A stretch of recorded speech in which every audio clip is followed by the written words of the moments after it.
कामेस्तैस्तैर्हृतज्ञानाः प्रपद्यन्ते अन्यदेवताः तम तम नियमम आस्थाय प्रकृत्या नियताः स्वया। नमस्कार मित्रों। ये जो श्लोक है भगवद गीता के 7वें अध्याय का 20वां श्लोक है, जिसे हम आज गहराई से समझेंगे। तो आइए सबसे पहले इसके अर्थ को समझते हैं। तो जो श्लोक है वो कहता है कामेस्तैस्तैर्हृतज्ञानाः अर्थात कामना से जो जो हरण करते हैं ज्ञान को, प्रपद्यन्ते अन्य देवताः अर्थात प्राप्त करते हैं अन्य देवताओं को, तम तम नियमम आस्थाय अर्थात उस नियम में आस्था से, प्रकृत्या नियताः स्वया अर्थात प्रकृति द्वारा जोड़ता है स्वयं को। तो भगवद गीता के इसी अध्याय के 15वें श्लोक में हमने समझा था कि कैसे संपूर्ण ज्ञान श्री कृष्ण का है। तो उसी विषय पर यहाँ पर श्री कृष्ण कहते हैं कि जो कोई भी मेरा ज्ञान मुझसे चुराता है वह अन्य देवताओं को प्राप्त करता है, और अन्य देवताओं के जो नियम हैं उनसे जुड़ करके वह प्रकृति से जुड़ जाता है। तो यहाँ पर एक बहुत ही महत्वपूर्ण संदेश है जो कि श्री कृष्ण ने अर्जुन को दिया है, और ये जो संदेश है ये आज के संदर्भ में बहुत ही महत्वपूर्ण है। तो श्री कृष्ण के समय पर तो इस प्रकार की समस्या नहीं थी, किंतु आज के समय एकेश्वरवादी विचारधाराएं हैं बहुत सारी हैं, और ये जो एकेश्वरवादी विचारधाराएं हैं यह स्वयं को दूसरों से श्रेष्ठ बताती हैं और कहती हैं कि सबको हमारे साथ ही जुड़ जाना चाहिए। और ये जो विचारधाराएं ये बहुदेववाद का विरोध करती हैं। अब यहाँ पे आप इस श्लोक में देखेंगे कि किस प्रकार से श्री कृष्ण जो हैं वह भी बहुदेववाद का विरोध कर रहे हैं और कह रहे हैं कि बहुदेववाद के द्वारा व्यक्ति जो होते हैं वह केवल प्रकृति तक ही जुड़े रहते हैं। तो यहाँ पर जो श्री कृष्ण ने कहा है वह आपको स्पष्ट रूप से समझाता है कि क्यों बहुदेववाद के साथ में समस्या है। वहीं पर जो एकेश्वरवादी विचारधाराएं हैं वह अपने आप को सर्वोच्च बताती तो हैं, किंतु कभी भी ठीक से ये नहीं समझाती कि बहुदेववाद के साथ में समस्या क्या है। अब यदि इन विचारधाराओं के जो व्यक्ति हैं उनका थोड़ा मन खुला हो तो वह भगवद गीता का अध्ययन करें, और भगवद गीता का अध्ययन करके समझ सकते हैं कि भाई बहुदेववाद के साथ में समस्या क्या है।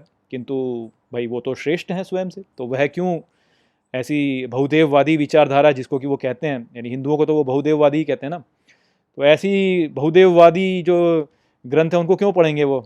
तो भाई खुला मन होना चाहिए, खुला मन है नहीं, खुला मन होता नहीं लोगों का, तो यही समस्या है। इस कारण से लोग दूसरे ग्रंथों को पढ़ते नहीं हैं ठीक से और बस अपने ग्रंथों तक सीमित रहते हैं और समस्याएं उत्पन्न करते हैं। तो अब इसका कुछ हो नहीं सकता क्योंकि ज्ञान का अभाव इस संसार में है ही, और लोगों में अहंकार बहुत अधिक है।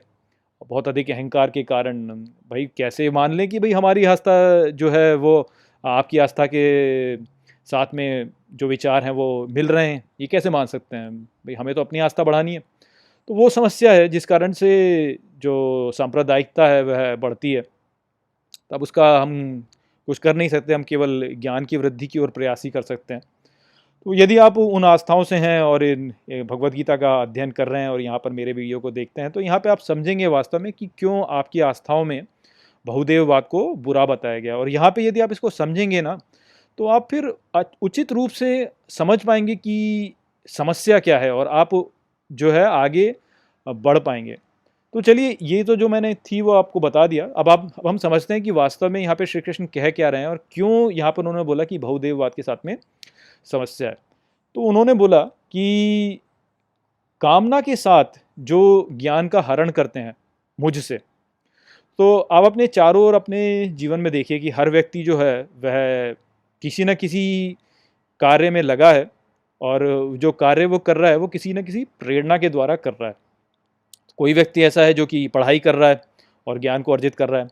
कोई व्यक्ति ऐसा है जो कि धन कमाने में अपना काम कर रहा है तो वह उससे प्रेरित है। कोई व्यक्ति ऐसा है जो कि संगीत बनाना चाहता है, नृत्य करना चाहता है। कोई व्यक्ति ऐसा है जो कि खेल कूद में आगे बढ़ना चाहता है। कोई व्यक्ति ऐसा है जो कि सुंदर दिखना चाहता है। कोई व्यक्ति ऐसा है जो कि जीवन में कुछ और किसी कार्य में लगा हुआ है।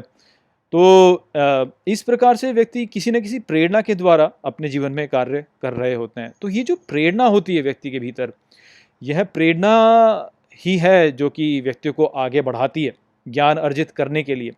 अब यदि ये जो ज्ञान है, ये व्यक्ति केवल उस ज्ञान तक सीमित कर दे, तो उसने ज्ञान को वास्तव में छीन लिया है श्री कृष्ण से। तो उदाहरण के लिए जैसे मान लीजिए कि आप धन कमा रहे हैं और आप धन कमा रहे हैं केवल धन को प्राप्त करने के लिए, तो उस स्थिति में आपने क्या किया, आपने श्री कृष्ण का ही धन था किंतु आपने उसे धन तक सीमित कर दिया। तो ये एक बहुत बड़ी समस्या होती है। आप इसको ऐसे समझिए कि श्री कृष्ण ने पहले भी कहा कि ये जो संपूर्ण सृष्टि है, इसमें जो कुछ भी हो रहा है वह दिव्य यज्ञ है। अब यदि हम अपने कार्यों को ऐसे करते हैं कि हम उसे इस दिव्य यज्ञ के रूप में माने, तो फिर हर कार्य वास्तव में दिव्य हो जाता है। वहीं पर यदि आप उस कार्य को केवल अपने लिए करते हैं या केवल उस कार्य के लिए करते हैं, तो जैसे आप धन कमाते हैं तो धन आप केवल धन कमाने के लिए करते हैं, तब आपका कार्य दिव्य नहीं रहता, बल्कि तब आपका कार्य जो होता है वो केवल धन की देवी तक सीमित हो जाता है, तो लक्ष्मी तक सीमित हो जाता है। या यदि आप ज्ञान प्राप्त कर रहे हैं तो आप ज्ञान प्राप्त केवल ज्ञान प्राप्ति के लिए कर रहे हैं, तो आप या अपने किसी निहित स्वार्थ के लिए कर रहे हैं, तो आपने क्या किया कि उसको केवल सरस्वती तक सीमित कर दिया। वहीं पर यदि आप उस ज्ञान को प्राप्त कर रहे हैं इस प्रकार से सोचकर कि भाई ये जो दिव्य यज्ञ है उसमें मैं अपना अनुदान कर रहा हूँ ज्ञान प्राप्ति के द्वारा, तब उस स्थिति में आपका जो ये ज्ञान प्राप्ति का जो कार्य होता है वह दिव्य हो जाता है, क्योंकि तब आप वो कार्य जो है वह दिव्य यज्ञ के रूप में श्री कृष्ण के लिए कर रहे हैं। तो क्योंकि आप उसको उस प्रकार से कर रहे हैं तो तब आपका जो कार्य है वह दिव्य हो जाता है। किंतु यदि आप उसे केवल इसी रूप में सोचें, आप मान लीजिए फिजिक्स पढ़ रहे हैं केवल इसलिए क्योंकि आप उसका फिजिक्स का यूज़ करके आप जो हो कोई मशीन बनाना चाहते हैं और फिर उसको आप अपने निहित स्वार्थ के लिए उपयोग में लाना चाहते हैं, तब आपने उसे केवल फिजिक्स के देव या देवी देवता तक सीमित कर दिया। वहीं पर यदि आप उसकी पढ़ाई इसलिए कर रहे हैं कि आप सोचते हैं कि ये दिव्य यज्ञ चल रहा है और मैं ये जो कार्य कर रहा हूँ इसके द्वारा सबका कल्याण होगा, समाज सभ्यता आगे बढ़ेगी और ये जो दिव्य यज्ञ है वो आगे बढ़ेगा, तब आपका जो कार्य होता है वो दिव्य हो जाता है। तो हमें इस बात को यहाँ पे समझना चाहिए, जो एकेश्वरवादी विचारधाराएं या बहुत सी ऐसी विचारधाराएं जो कि क्या सोचती हैं कि ये जो संपूर्ण सृष्टि है ये दिव्य नहीं है, दिव्यता तो कहीं सातवें आसमान पर बैठी है या इस सृष्टि से कहीं और बैठी है। ऐसा नहीं है, ये संपूर्ण सृष्टि अपने आप में ही दिव्य है और यहाँ पे कार्य करके ही आप दिव्यता को प्राप्त कर सकते हैं। ऐसा हमारा जो विचारधारा है, जो हिंदी विचारधारा है, वो कहती है कि इस सृष्टि में ही कार्य करके आप दिव्यता को प्राप्त करते हैं और तभी आप दिव्य में लीन होते हैं। जब आप ये देखते हैं कि सब कुछ श्री कृष्ण है, सब कुछ ही यहाँ पे दिव्य है। एकेश्वरवादी विचारधाराओं के साथ में समस्या ही ये है कि वह एकेश्वरवाद तो करती रहती है, किंतु इस सृष्टि को दिव्य नहीं मानती और बोलती हैं कि दिव्यता तो कहीं और ही है और हमें इस सृष्टि के परे जाना है। तो यही कारण है कि बहुत सारी समस्याएं उनके साथ में उत्पन्न हो जाती हैं, जहाँ पर कि वह दिव्यता को नहीं देख पाते। और इसी कारण से आप देखेंगे कि संगीत को कई बार बोल देते हैं कि हराम हो गया, या ये हराम हो गया, वो हराम हो गया, पता नहीं दुनिया भर की वो समस्याओं या जटिलताओं को उत्पन्न कर देते हैं। यदि उनके भीतर ये ज्ञान उत्पन्न हो, यदि वो समझ पाएँ कि देखिए सब कुछ यहाँ पे दिव्य है और ये जो भिन्न भिन्न रूप हैं ये उसी एक दिव्य के का एक स्वरूप है, तो धन प्राप्त करना भी इस दिव्य यज्ञ का एक भाग है, ज्ञान प्राप्त करना भी इस दिव्य यज्ञ का एक भाग है, नृत्य करना भी इस दिव्य यज्ञ का एक भाग है, खेल कूद में सम्मिलित होना भी इस दिव्य यज्ञ का एक भाग है। और यदि आप इसमें अनुदान देते हैं तो आप इस दिव्य यज्ञ में अपना अनुदान दे रहे हैं। नृत्य करके आप ईश्वर को पूज सकते हैं, आप धन कमा करके ईश्वर को पूज सकते हैं, आप पढ़ाई करके ईश्वर को पूज सकते हैं, आप खेल कूद करके भी ईश्वर को पूज सकते हैं, क्योंकि आप उस कार्य को इस दिव्य यज्ञ में अनुदान के रूप से देख रहे हैं, अपने स्वयं के लिए नहीं देख रहे हैं उसको आप। यदि आप उसको अपने स्वयं के लिए लेंगे तो आप ज्ञान को श्री कृष्ण से चुराएंगे, किंतु यदि आप ये देखेंगे कि खेल कूद में भी श्री कृष्ण ही है, नृत्य में भी श्री कृष्ण ही है, सभी में श्री कृष्ण है, और ये जो दिव्य यज्ञ है इसी प्रकार से चल रहा है, ये सारी संपूर्ण लीला जो है इसी प्रकार से चल रही है ताकि ज्ञान की वृद्धि हो, तो धीरे धीरे आप देखेंगे कि आपके जीवन की गुणवत्ता भी बढ़ती जाएगी और साथ में इस संसार में भी जो रस है वो बढ़ता जाएगा और ज्ञान की भी वृद्धि होती जाएगी। इस प्रकार से जब व्यक्ति सभी एक साथ हो जाएंगे, तो ऐसा ही तो होता है जब लोग एक साथ होकर कहीं पर नृत्य करते हैं या एक साथ होकर कहीं एकजुट होकर के कुछ कार्य को करते हैं, तो लोगों को अच्छा लगता है। क्यों लगता है? क्योंकि हमें ये लगता है कि हमने इस संपूर्ण सृष्टि को आगे बढ़ाया, हमने इसमें और अधिक रस लेके आए, हम इसमें और अधिक उन्माद हम इसमें लेके आए। वहीं पर यदि आप बोलो कि ये सृष्टि तो दिव्य नहीं है, दिव्यता तो कहीं और सातवें आसमान पर बैठी है, तो उस स्थिति में होता क्या है कि आप नीरस होते चले जाते हैं। आप संगीत को भी बोलेंगे कि ये हराम है, आप किसी भी और रूप को देखेंगे तो आप बोलेंगे कि ये हराम है, खेल कूद हराम है, और दुनिया भर की इस प्रकार की आप जटिलताओं को उत्पन्न करते चले जाएंगे और आप इस जीवन को नीरस करते चलेंगे, आप इस सृष्टि को जो है नीरस करते चले जाएंगे। तो ये बात जो है ये समझनी चाहिए हमें। यहाँ पे हिंदुओं में भी हम यही बोलते हैं कि वासुदेव हैं जो कि सर्वोच्च देव हैं, उनके नीचे अन्य देव भी हैं जो कि वासुदेव के भी भिन्न भिन्न पहलू हैं। यदि आप उन भिन्न भिन्न पहलुओं को पूज करके वासुदेव की ओर जाते हैं तो वह मार्ग जो है, वही मार्ग वास्तव में आपको सत्य की ओर ले जाएगा। वहीं पे आप ये बोलें कि नहीं ये निचले देव हैं, इनको तो मैं पूजूंगा नहीं, ये सब तो व्यर्थ है और मैं सीधा जो है ऊपर पहुंच जाऊं, तो उसमें होगा ये कि आप अपने जीवन को नीरस करते चले जाएंगे और आप वासुदेव तक नहीं पहुंच पाएंगे। ऐसा नहीं हो सकता। आप एक एक पहलू है आप उसका, और उस एक पहलू से आप वहां तक जा सकते हैं। सीधे वहां तक जाना जो है वह संभव नहीं है।